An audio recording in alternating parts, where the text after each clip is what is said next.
Hey guys, Michael here from michaelsherlock.com. I want to talk to you today about Nokia World 2011. This was finally when Nokia was going to take their Windows Phone 7 prototypes, finally show them to the world, and hopefully launch them to a nice strategic portfolio of launch countries. So let's first talk about the devices they launched.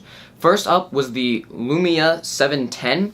That has a 1.4 gigahertz CPU, a 3.7-inch display, 512 megabytes of RAM, a 5 megapixel camera with 720p video recording, 8 gigabytes of storage, a 1300 milliamp hour battery, weighs in at 126 grams and is 12.48 millimeters thick. When this phone finally comes to market, which will be later this year, it will be retailing for about 270 euros, which is about $375. That, of course, is an unlocked price. Nokia always talks about unsubsidized unlocked phones because that's basically just the cost of the device without having to obviously get a carrier subsidy and sign a 2-year contract. I'm actually starting to lean more towards getting subsidized phones, or unsubsidized phones, although in the United States it is still an extremely popular, and most people do sign 2-year agreements and get subsidized phones to save some cash up front.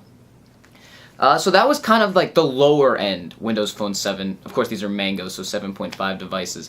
The next one was the Lumia 800. This is essentially the Nokia N9 running Windows Phone 7.5 Mango. The big difference is the screen size. The N9 was a 3.9 inch. This is a 3.7 inch. AMOLED display, clear black, and it has Gorilla Glass, so it's extra strong in terms of getting scratches. It's 800 by 48 pixels, and also has a 1.4 gigahertz Qualcomm CPU. Again, both these phones are single-core CPUs because at this point Windows Phone does not support dual-core. It has an 8 megapixel camera, very similar to the N9, with 720p video recording, dual LED flash. It's an extremely good camera. 512 megabytes of RAM and 16 gigabytes of storage, whereas the Lumia 710 only had 8 gigabytes of storage. Again, 512 megabytes of RAM, a 1450 milliamp hour battery. Again, the same as in the N9, but clearly Windows Phone 7 does a better job with battery optimization and efficiency than MeeGo did, because the battery life is actually a couple hours greater on the Lumia 800. This weighs in at 142 grams and is 12.1 millimeters thick. This is more expensive, 420 euros unlocked, unsubsidized, which is about $584, but that still is not a bank breaker. I've seen unsubsidized phones that are much more than that, and these are one thing that a lot of people don't recognize, especially people in the United States, is Nokia has always made such great hardware. They've always been the benchmark for not only hardware, but also optics. The Carl Zeiss lenses that they've used in their camera phones and smartphones, from, the N95 days and a little before that to now are benchmarks in terms of performance.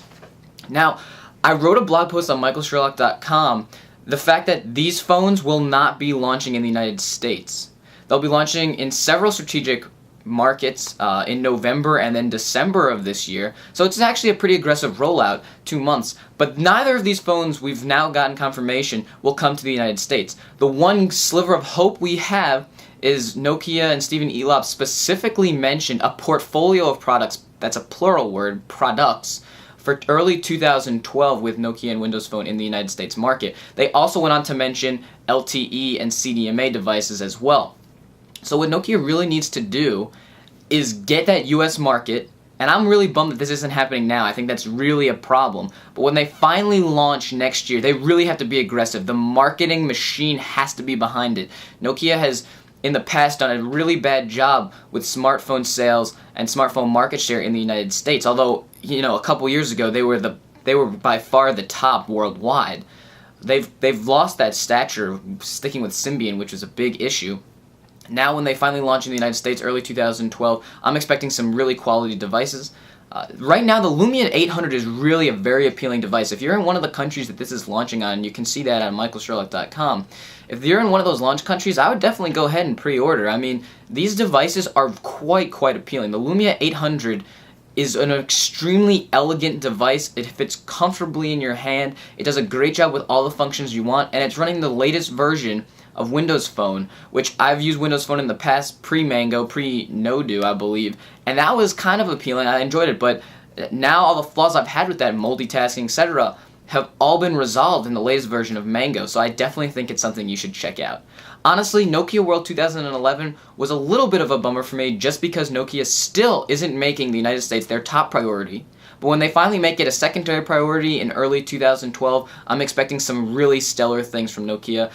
The one way they can really compete, though, they need to have carrier-subsidized phones. I mentioned this before. Nokia in the past has not really done a good job launching it in the United States and really hasn't had quality carrier partners. They need to have AT&T, Verizon Wireless on board in early 2012 with subsidized phones, and those phones have to really be good.